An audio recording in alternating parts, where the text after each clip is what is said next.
তেল না পেয়ে পাম্পের কর্মীকে ছুরিকাঘাতের প্রতিবাদ সহ ৫ দফা দাবিতে সিলেটে অর্থ দিবস ধর্মঘট চলছে। সোমবার সন্ধ্যায় ধর্মঘটের ডাক দেয় Bangladesh petroleum dealers, distributors, agents and petrol pump owners association. সকাল ৬টা থেকে শুরু হয়ে এই ধর্মঘট চলবে দুপুর ২টা পর্যন্ত। সংশ্লিষ্টরা জানায়, গত কয়েকদিন ধরে চাহিদা অনুযায়ী তেল না পাওয়ায় ক্ষুব্ধ গ্রাহকদের কেউ কেউ পাম্পের কর্মকর্তা কর্মচারীদের সঙ্গে অসদাচরণ করছেন।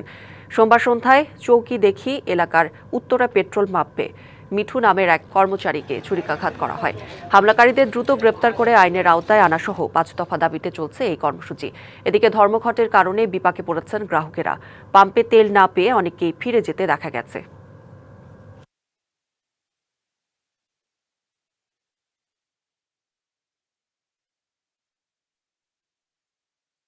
এবার নগদে পাচ্ছেন হেলিকপ্টার অফার, তাই কেনাকাটার পেমেন্ট নগদে করুন আর বুঝে নিন ২০০০ টাকারও বেশি ক্যাশব্যাক সহ হেলিকপ্টার রাইড। পেমেন্ট শুরু করুন আজই।